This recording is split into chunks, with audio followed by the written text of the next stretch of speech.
Hi kids, this is not a Colleen Hoover hate video.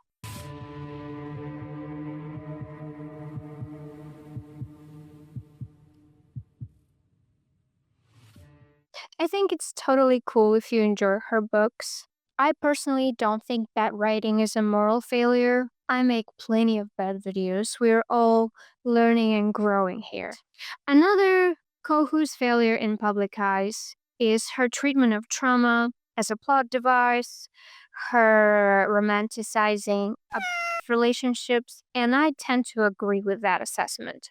However, if we are condemning covertly romantic depictions, we have to ask ourselves, how often do we see it in literature? How often do we see prominent writer committing the same sin? And do we pay as much attention to it? For example, Neil Gaiman. He gets hated a lot online, but I think he deserves a lot more hate. Please, sir, may I have some more? Let's review Hard Bones. It's a summer romance, so put on your sundress, put on your Hawaiian shirt, pour some pina colada, and let's go to the beach.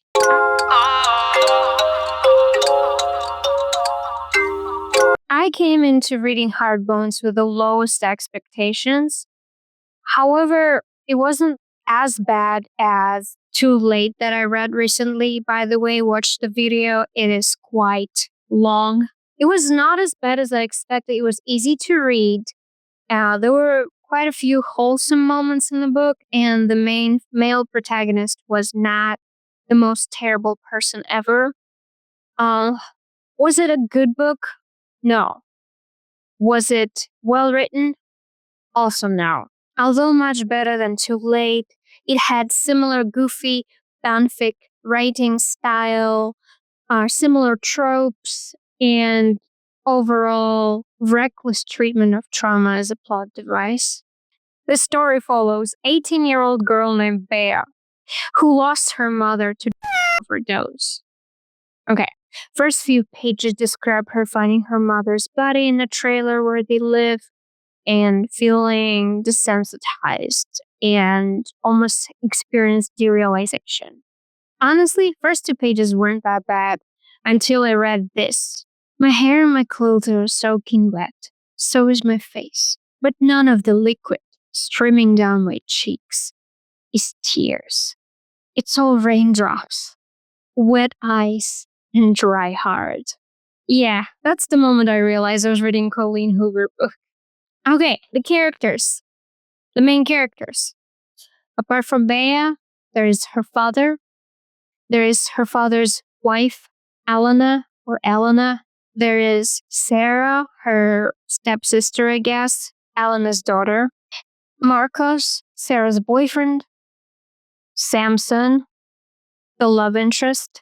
Marjorie, I guess, their neighbor. Let's get into it. So Bea, she is obviously traumatized. First few chapters, there is like a description of her past, her being hungry at home, always, looking for scraps to eat because her mother would spend all the money that her father, estranged father, sent them on booze. And so she is very traumatized, very angry little girl. And also, even though the subject matter is quite serious as usual, I don't think it's treated well enough because it's almost like this terrible thing happened to our character. And things just happened to them and they just live through that. And we don't really explore the depths of that trauma, the healing process, all the intricacies of this type of how this type of environment affects people. Yes, we do mention, Colleen mentions that Bea, she's traumatized and she doesn't trust anybody. She doesn't trust men. She doesn't trust women. She is not a nice person. Let's put it that way. But it doesn't go any farther than that. And we'll explore this later. We'll see how this goes in the book and why it's not that great. So Bea goes to visit her father before college. she got a full ride, full scholarship because she played basketball very well. So she got her ticket to a normal life, but she has nowhere to live right now because her mother died and she cannot rent this little trailer anymore because she's not 21 yet. So she calls her dad. Apparently, even though her mother and her father were never married, they met at the bar. It was just a fling. Her father has been kind of present in the first half of her life, and then the relationships kind of phased out. But we are told that they don't talk because Bea doesn't want to talk to him. He also doesn't know of about her situation with living in Ogden, being traumatized, not having food, all that stuff he doesn't know. And I have very mixed feelings about it because on one hand, he is her father. He needs to know all that stuff. He had to visit their house and see what kind of conditions his daughter lives in.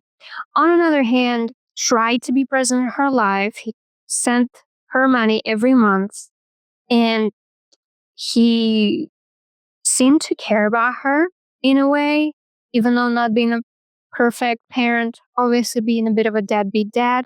So but she hates him almost more than she hated her mom. And also she did not initiate any conversations with him. She did not ask him for help when she needed it the most. So it's I understand the motivation kind of, but if you are in a dire situation where you looking for food in the trash can, where you're hungry, where you're desperate, why don't you just call the parent who is more stable? Why don't you ask him for help ever? It just doesn't make sense from a survival standpoint. I don't understand this part. And her dad apparently super happy to hear from her, and he's just yes, come to my house. I moved to Texas because I'm married, and apparently he tried to invite her to his wedding, and she didn't come, and she didn't even remember that he was married, and it was a whole thing. And she's like, "Oh, I don't want to see his new family, but I have to come because otherwise I'll just be homeless." So she flies out to Texas because he buys her tickets immediately. And also here I have another problem with that. The deadbeat fathers, they would not buy their adult 18-year-old child, which they would think is adult, ticket to fly them out. They would just not. They'd be like, "You're 18, you're on your own." You know what I mean? Okay, let's go on. She comes to Texas and she does not tell her father that her mother died of overdose. She just does not. She plans to just not tell him the entire 3 months, the entire summer that she's going to be there with him. She plans to never tell him about her mother's death, or at least avoid it, that topic as long as possible, which is absolutely unhinged in my opinion. Very interesting choice on Bea's behalf. So Bea meets her dad at the airport, and they're in Texas now. And let me tell you that they are living on the seashore at the seaside, right? They say it's a beautiful beach, but I've been to Galveston where the book takes place. It takes place in the town next to Galveston. And honestly, the beach there is quite mid. So I'm not sure which Texas beaches you're talking about. And if you're from Texas, let me know, because you can swim in Galveston as far as I'm concerned. So very, very curious. Anyways, they take a ferry to that town. And on the ferry, she is super hungry. She has eaten 2 days. And she sees a loaf of bread on the floor and she picks it up and eats it. And she looks to her left and she sees the guy with the camera taking photos of her. She is pissed. She goes to the bathroom. He comes to the bathroom to follow her and gives her $20. She assumes immediately that he offered her money in exchange for sex. So she just breaks his camera, throws it on the floor, and so that's our meet cute. She meets Samson that way, and he and his friend Marcus I'm confused about this unhinged girl because all Samson wanted to do is just to give her money because she was clearly hungry. And he was just taking a bunch of random photos, I guess. And she took a photo of her, which I don't approve of. He should have asked. Anyways, then she goes to her father's place. She meets Sarah and Elena. She is not super happy to see them. Obviously, she's very grumpy, super rude. Then they go shopping with Sarah. And she immediately spilled the beans to Sarah. She says that she's from the poor family, that she had nothing to eat when she was growing up. Sarah was super jealous of her figure. Like, how could you be so skinny? Like, what's your diet? And basically, Baya's like, oh, when you're hungry and you have nothing to eat, you lose weight. So, interesting because she doesn't trust anybody, doesn't want to spill the beans to anybody about her life. At the same time, she immediately tells everything to Sarah, except for the part that her mom died of overdose. She never tells it to anybody because we need that drama. We need that secret. So then they have this goofy ass scene where they eat on the floor of a supermarket, Sarah and Baya. They sort of bond there. Sit down, I say to her. She looks around us a moment, then she slowly lowers herself to the floor next to me. I hand her one of the chocolate milks. I open mine and I take a big drink of it, and then grab another donut. You're crazy, Sarah says quietly, finally taking a donut for herself. I shrug. There's a fine line between hungry and crazy. She takes a drink of her chocolate milk and then leans her head against the cooler. My God, this is heaven. She stretches her legs out in front of her, and we sit together in silence for a while, eating donuts and watching shoppers give us strange looks. Yeah, it's kind of silly. It's goofy. It'll very much coming of age YA sort of scene where they just who sits on a supermarket floor and drinks milk and eats donuts. Who does that? Nobody. Nobody does that. Same with, remember, like back in the day in the mid 2000s, all the rage were the pictures of girls in like shopping carts. Riding the shopping carts. That gives the same energy to me. And yeah, I guess it's fun. Then her and Samson meet again, and she just kind of says some weird shit about Sarah on her phone to her friend from her hometown, which we never mention again. Like, she just had this one phone call with her in the entire book. And Samson overhears that she says, oh, Sarah looks like a mean girl. And he comes up to her and he's like, Sarah, she prepared the best room for you in the house because, she was looking forward to meet her stepsister. And she feels bad. She feels bad, but also she's kind of trying to justify her own behavior by saying, well, I don't trust anybody, like in her head. She has a reason to act this way. Okay, what do we know about Samson? Samson is mysterious. He lives in his parents' house next door to Brian, Baya's dad, and his family in this beautiful McMansion that looks very sterile, like nobody lives there, which is very suspicious. And he's planning to go to the Air Force after the summer's over. So it's kind of set up to be this summer fling. So a few key events happen after they meet. First, they go to the beach. She sees him with another girl, gets all pissy, but it's not serious. He's just kind of having this fling with this girl, and then the next day she's gone, finished her vacation or whatever. And then he sets up the alarm on her phone so she could wake up and watch the sunrise. And she wakes up and she goes to the balcony and sees him. And so they kind of watch sunrises together on each other's respective balconies, which is kind of wholesome, kind of cute. So she kind of falls more and more for him. They have these conversations where she tells him more about herself than he tells her about himself, which is also pretty suspicious. But we know that he'd been on an island for a while. Then she rescues a stray dog that was kind of abused by some people on the street. She takes the dog with her, which I also thought a very cute moment. Made me kind of appreciate Bea a little more. Then she made Samson. He's on the roof of Marjorie's house. Marjorie's their neighbor that I mentioned. And that's going to be important later. And he's like fixing her roof. So he asks her to come up to the roof and they talk a little more about his life, but nothing that actually gives us much information about Samson. He has this little necklace on his chest, and she asks him, what is it about? And he tells her a little story about a guy named Rake, who lived on the island. He was like this cool hippie dude, and he really liked him.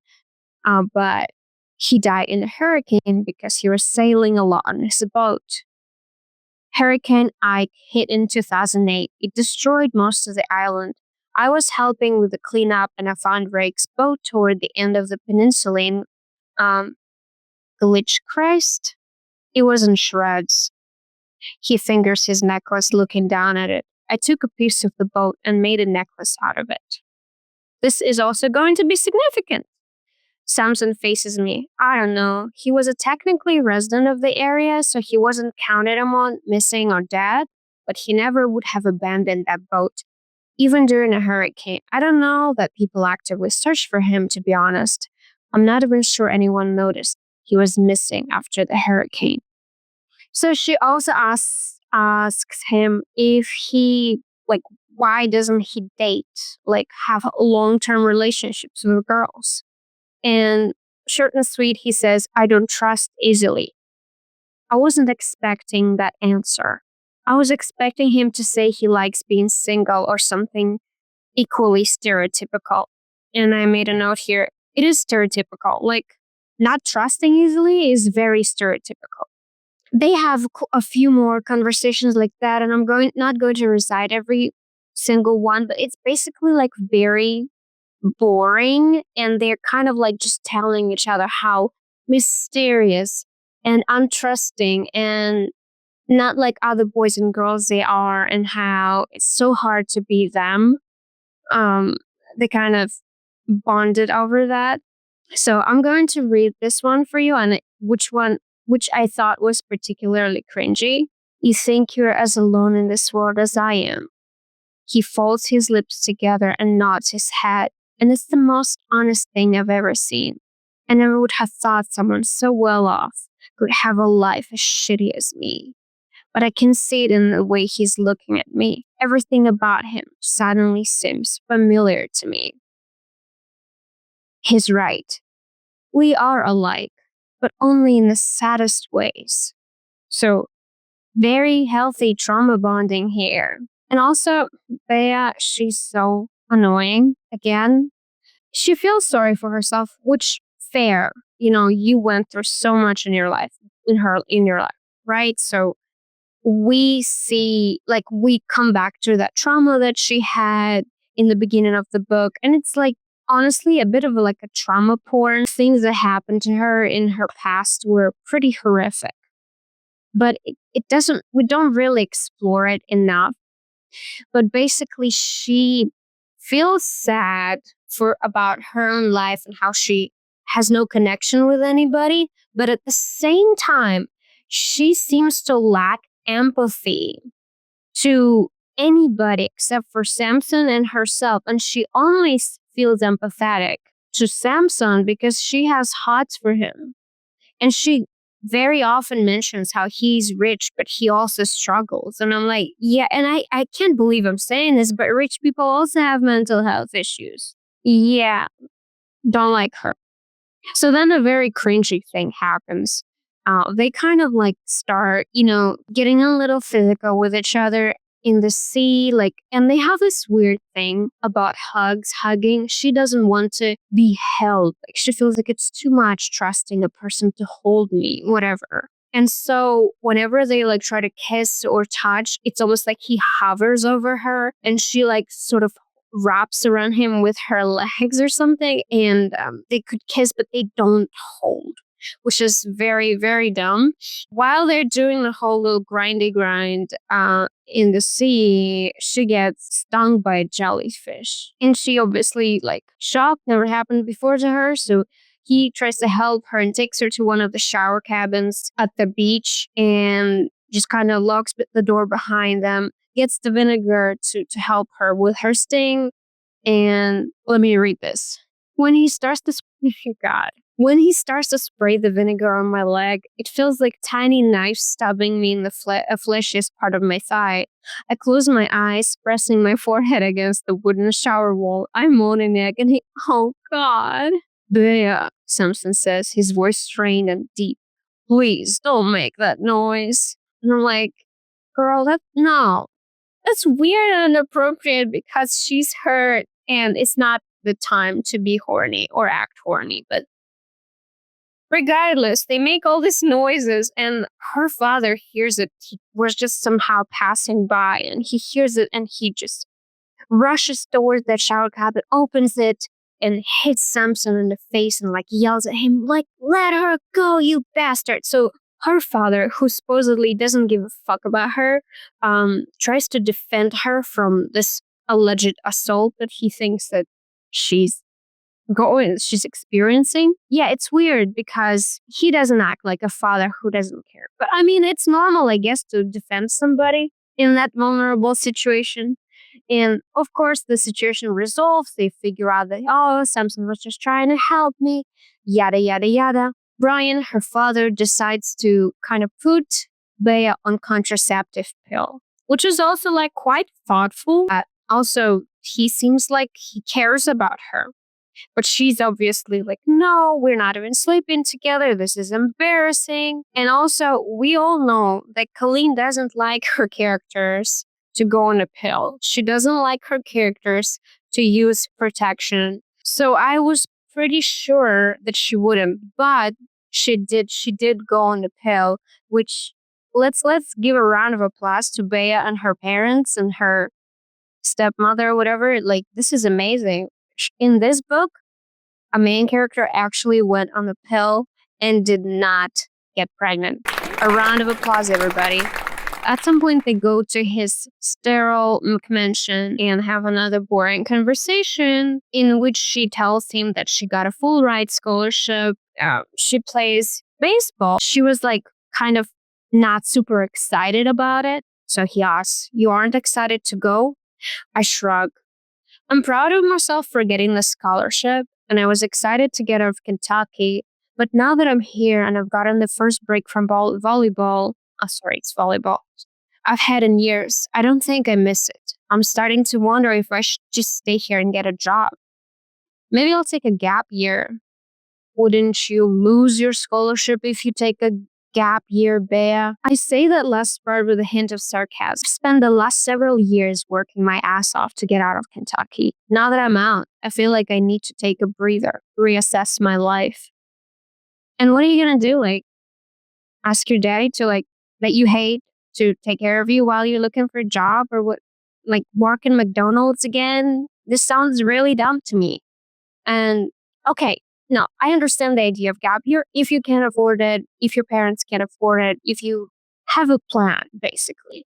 But she was living in extreme poverty, basically starving, and now she has a chance to have a normal life and get out of it and be completely independent. Full ride scholarship. And she just wants to have a gap year. So yeah, annoying. That's a stupid decision. But again, we have to be charitable because she's 18. She went through a lot. Yada, yada, yada. I do understand this. I was stupid when I was 18. So I don't think if I can blame Colleen for writing her that way. However, it makes me extremely frustrated with the character. So she tells him about her, like, one of the biggest traumas that she had with the guy named Dakota that she mentioned in the beginning. Basically, what happened is Dakota was a senior and she was a junior in high school. So quite a few years older than her. he took her for a ride. He drove her home and he basically wanted to have sex with her and offered her money for that. And she didn't say no. She was really like struggling, obviously financially. She was hungry and she needed money and she did it multiple times. It lasted for a bit. He would not acknowledge her in public, but he would pay her like 20, 30, $40, you know? Samson, he took it surprisingly very well. Unlike many other Colleen Hoover male characters, he was really like supportive. He said that it's not her fault. Let me read it for you. So to answer your question, no, he didn't force me to do anything. And to be honest, he never even threw it in my face. He was actually a decent guy compared to Samson. Immediately interrupts you. You were 15 the first time it happened, Bea. Do not call that guy decent. And yeah, what the hell? Like, he used her because she was in a vulnerable position. So yeah, Samson, a round of applause to this man. He understands basic consent, which is like, yeah, as we all established, the bar isn't hell, but we appreciate it. Then he kind of kisses her and she feels like she needs to remove herself from that situation. So she walks away and he does not make her stay. He does not hold her. He does not act like a total douche. He just says, that was a really bad moment to choose to kiss you. I'm sorry. Okay, great. But then all of those good things kind of get overshadowed by him kind of implying that he has this huge secret that he does not want to share with her until the summer's over and they have to go back to their respective, duties. So he goes to Air Force, she goes to college, and then he will tell her before they leave, he will tell her his secret because he doesn't want to ruin what they have right now. And no, this is not cool. I don't think it's cool. Like, either, what do you mean this could ruin it? There's multiple problems with that. And I don't think I have to explain it to you because you are smart people and you understand that this is problematic. Hey, so I'm back. It's been a week. Yeah, I know. Colleen Hoover videos I can never film in one sitting. I fear Colleen Hoover videos are going to be the end of me. Okay, so there's another thing that happened that is highly, highly crazy. Samson invites Bea to a secluded beach with the dog. They have a lovely conversation that involves some deep commentary on money don't bring happiness. People who aren't rich think all those things are fulfilling, but they aren't. You can fill your life with nice things, but nice things don't fill the holes in your soul. What fills holes in your soul? Samson's eyes scroll over my face for a few seconds. Pieces of someone else's soul. So deep, so deep. And then they find a corpse, a skeleton on the beach. They found something. Their dog found something. I pull PJ away, but he fights to get out of my grip. Samson is now digging, moving sand away, revealing more and more of what is obviously a human arm. Oh my God, I whisper. So basically what happens next is kind of crazy. Samson insists that it is his missing friend that he talked about prior to that, and he wants to say goodbye to him by himself. He basically throws his body in the ocean, gives it back to the ocean. And, instead of trying to find his relatives, instead of calling the police, that's what he does. And he asks Bea to leave him alone. Not concerning whatsoever, but she leaves him and she is worried. She doesn't know what happened and why he feels the need to do that. Then there was a cute scene where she plays beach volleyball and Samson remembers that Bea told him that she has not been feeling like playing volleyball because nobody comes to her games, nobody supports her. So she plays beach volleyball with some guys and he comes in with his little beach chair and just starts cheering her on. And I think it's kind of cute. So all of it leads to them finally deciding to shag, okay? And At some point, he starts doubting. He starts doubting his decision to do that with her before telling her the truth. He tilts his face toward me. Maybe we shouldn't do this. His words are more of a question, so I immediately shake my head. I want to. It is not fair to you. Yes, makes sense. Makes sense. We love a self-aware person, but also kind of late. Kind of late to, you know, to regret already. It's like too late, you guys. Why? Because I don't know everything about you? He nods.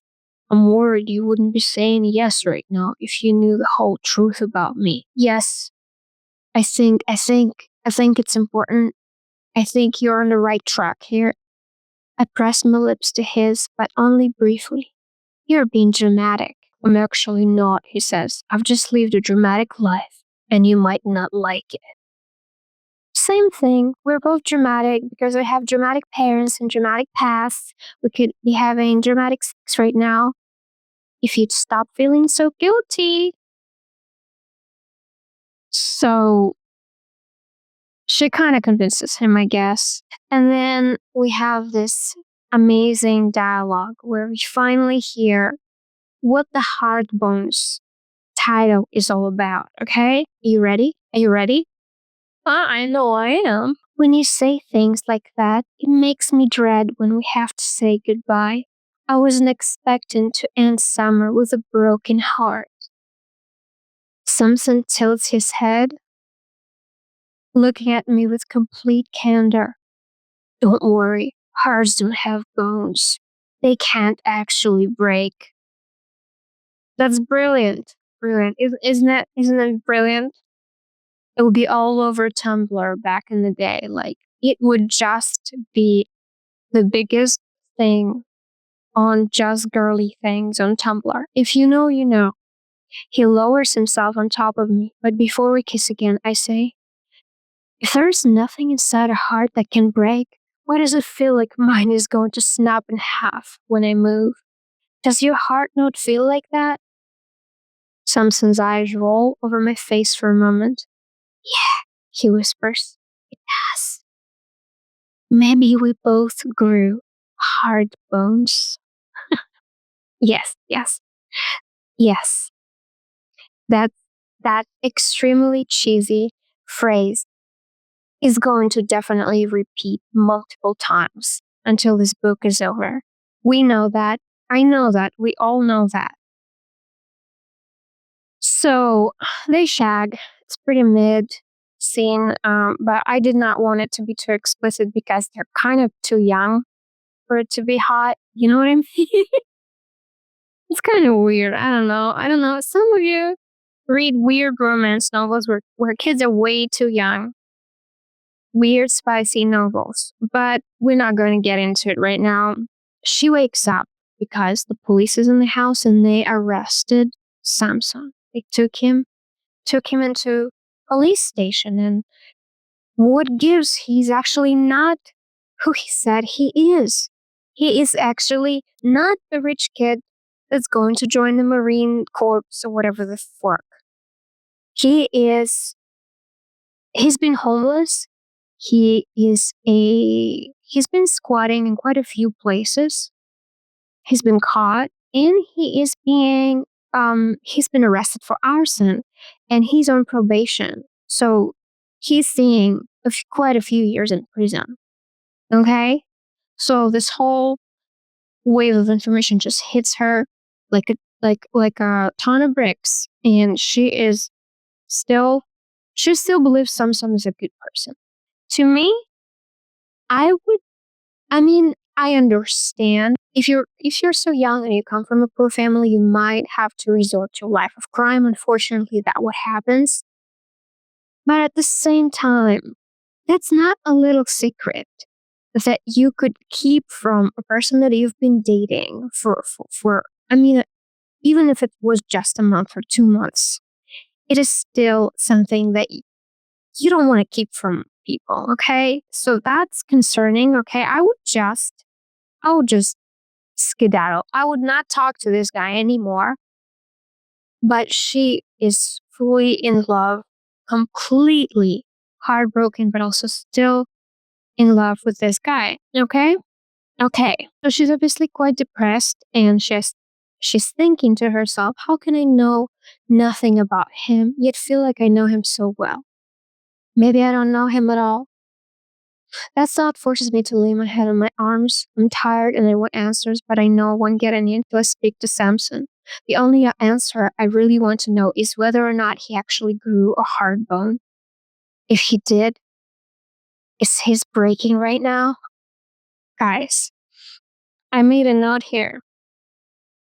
Oh dear, we're gonna keep repeating that phrase, aren't we? Yes, we are, girl. We are. Past me. She knew what's up. She caught on that immediately. But yeah, heartbreaking for her. I kind of started feeling for Bea because she like really wants to see good in Samson, and we all do. We all want to see good in this guy. I feel like he has some potential, but like still, still, So her father picks her up. Obviously, he is upset. He feels really defensive. He wants, you know, he wants answers too, but he's also telling her to just forget this guy. And I think any parent in these circumstances would say the same thing. Just forget about this guy. He's too much trouble. This is too much for you. You are too young to deal with this. And I think that's fair. So she decides that she needs to talk to Samson, and her father just like doesn't want to take her, but then he kind of falls and he's like, "Yeah, okay, I'll take her. I'll take you. You need closure." And honestly, he just acts like a good dad. And kudos to him. Kudos to the guy. He's trying to do his best, even though he's been an absent father, and we don't forgive that. But he's trying. He takes her to the precinct and or to jail. She finally talks to Samson, and basically she is crying. Samson is really sad too, but he's trying to convince her to drop him, to just stop thinking about him, even though it's all of it is true. But basically, what happened is the guy we all knew, the guy that he talked about, his friend with the boat, whose corpse he found on the beach, is actually his father. Now we know that he's been squatting that house, right? He's been squatting multiple houses, he's been homeless. His father died when he was 13 in this hurricane. His mother died earlier, also she drowned. And so the dad became very depressed and kind of a little bit distant, and then he also died in hurricane. And since then, Samson has been on his own. He's been homeless. He just didn't want to be in the system, so she just kept hiding, kept, squatting in different people's houses. But he just learned some trades. He started like fixing things and doing things for these people while he was staying in their houses. So he was trying to like sort of pay with his labor while staying in those houses. And there was one accident for which he got charged with arson, but it was just an accident. He did not lit anybody's house on fire. Okay? So that's the whole still really feeling bad for Samson, but also like, why do you lie, dude? Just lie to get friends? I don't know. It's a little bit weird, but I've never been in a situation like that, so who am I to judge, okay? Obviously, Bea, she is absolutely heartbroken, and she does not want to leave Texas. Well, he's in Texas. Well, he's incarcerated in Texas. She wants to stay and wait for him. She does not want to go to her full ride scholarship school, which is completely crazy. And he tells her, I want to make sure you go to college. Please go to college. Don't wait for me. She doesn't want to listen. She doesn't want to go to college, okay? He says, once I knew I had another warrant out for my arrest, I chose to come back here one last time before turning myself in. I don't know if I was looking for closure or hoping to find my father, but I ended up finding both. But I also found you and never wanted to leave. And like looking back, the way they found his father's body is super dumb and super random. Like seriously, just went to the beach and found his skeleton. I'm sorry I'm laughing, but it's a little goofy. It's a little bit cheesy. Okay. he keeps trying to convince her, "You're going to college, Bea. My mess isn't yours to clean up." And I'm like, yes, exactly. Makes sense. So then they have this little, you know, argument sort of. "I'm not hugging you goodbye. You don't deserve to hold me anymore." Samson nods a little. "I never deserved to hold you in the first place." And I'm like, yeah, you didn't. He turns to leave, and I instantly become terrified, and it's the last time I'll see him. Samson doesn't say things with that look in his eyes unless he means them. He's not going to allow me to see him again.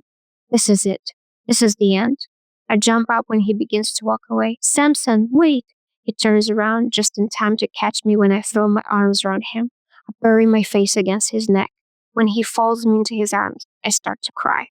Okay, so they hug for the first time, I guess, normally, which is, yeah, very sad situation.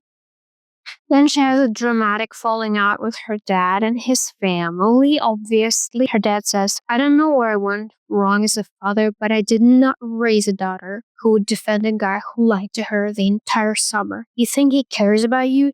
He doesn't care about anyone but himself." Is he serious? Did he actually have the audacity to say he raised me? Yeah, he did not raise her, unfortunately. So as much as I like to blame Bea for avoiding him, it's also his responsibility and his fault. So, and then she finds his backpack with a bit of his stuff and his little notebook. I mean, Samson's little notebook, and she finds this little note for her. I mean, I can't handle. They actually, honestly, with different circumstances, I think Bea and Samson could work it out together because they're both just incredibly cheesy people, and I think they're just right for each other. I'm sorry, I said that. Yeah, my father once told me love is a lot like water. It can be calm, raging, threatening, soothing. Water will be many things, but even in all its forms, it will always be water. You are my water. I'm sorry. I think I might be yours too. If you're reading this, it means I'm evaporated. But it doesn't mean you should evaporate too.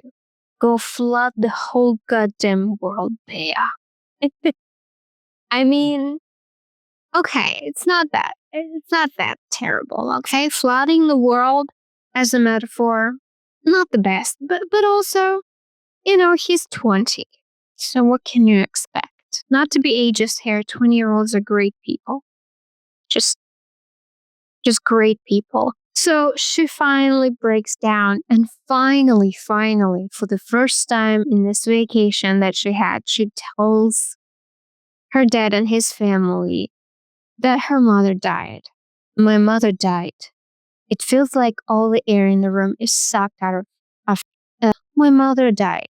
It feels like all the air in the room is sucked out after I say that." Alana's hand goes over her mouth. My father shakes his head in disbelief.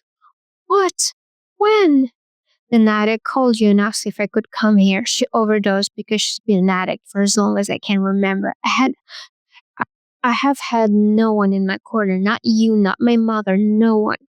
I have been all alone my whole goddamn life. Samson is the first person who ever showed up and cheered for me." I'm sorry, first person, because there's Sarah, who she built incredibly great friendship in such a short time, who's been nothing but supportive to her. There's been Elena, who could be bitchy to her because, sometimes it happens in a new wife, a daughter from a previous affair. She was nothing but nice to her. So she's more and more convinced that she just needs to go work in McDonald's, live in Texas, and wait for Samson. "I don't have the energy to move across the country, and I especially don't have the energy to play volleyball in order to qualify for my scholarship." And this is concerning to me. I think it's incredibly dumb, but what can I do, right? This character is frustrating, incredibly frustrating. So her dad comes, and they have a heart-to-heart conversation where he shows a bunch of pictures of different holidays, different vacations that they had together. And that she just for some reason doesn't remember, which I thought was weird because she has such a hard life. Wouldn't she remember like the best moments of her childhood? But here we go. I don't remember having Christmas with you. Technically, you didn't. Since you only came in the summer, I'd roll all the holidays into one big celebration. So he tried to, make her life happy and cheerful. Why did you stop? I asked him. I don't know, honestly. You started to grow up, and every year when you could come visit, you seemed less interested in the silly things. Or maybe I just assumed you were. You were such a quiet child, it was hard to get anything out of you. When did you stop treating me like your daughter? My father signs, and his sign is full of so many things. I was 21 when you were born. I never knew what I was doing with you. It was easier to fake it when you were little, but as you grew up, I just felt guilty. That guilt started working its way into our time together. I felt like your visits with me were an inconvenience for you. I shake my head. They were the only thing I ever looked forward to. So, yeah, I have nothing really to comment here. As I said, he tried. She pushed him off. He should have learned about her home situation. It's incredible, but he just didn't know that she lived in a dirty, stinky, drug den trailer. It's incredible to me that he did not know that information. So, yeah. But I guess he picked her up somewhere in a like a neutral territory, not at her place, which is also like, it's your freaking child. Go to see what her living conditions are like. I don't know. But yeah, he was 21, and that's fair. He did what he could at this point. So I think after that conversation, they kind of become closer together, and he almost convinces her um to to go for that scholarship, to go to school and pursue her career. And yeah, she finally decides to actually go. And so here we have like a chunk of our character arc with Bea, because she tells how she's been having her college life, she's been feeling lonely, and then she realizes Samson would want her to have friends and have normal college life. So she started like making friends. She started to pursue law career because she realized that what's happened to Samson happens to so many young men, and it's unfair. And the justice system is unfair to people like that. So she decides to become a lawyer. And I think it's a great character arc. I think it's one of the first times in Colleen Hoover's story where a character actually has some growth. I do have issues with her still because I feel like it's kind of rushed. It's kind of like, well, again, like, oh, we have to have some character growth. So let's just speed run through it and tell the reader that she's grown, that she knows better now, and she advocates for other people now. I feel like that should have been the focus the whole time, her character development. But what am I expecting? What am I expecting, okay? Nothing. I should not expect anything. We would think that Samson and Bea, they just went their separate ways, right? But no, she kept trying to be in touch with him, and he just tried not to be in touch with her, which is understandable. I think it makes sense. But she tried to help him find a lawyer. That lady Marjorie, whose house he fixed, um, had a lawyer son. So she's been talking to that guy, and he's been helping Samson to get like early parole or whatever.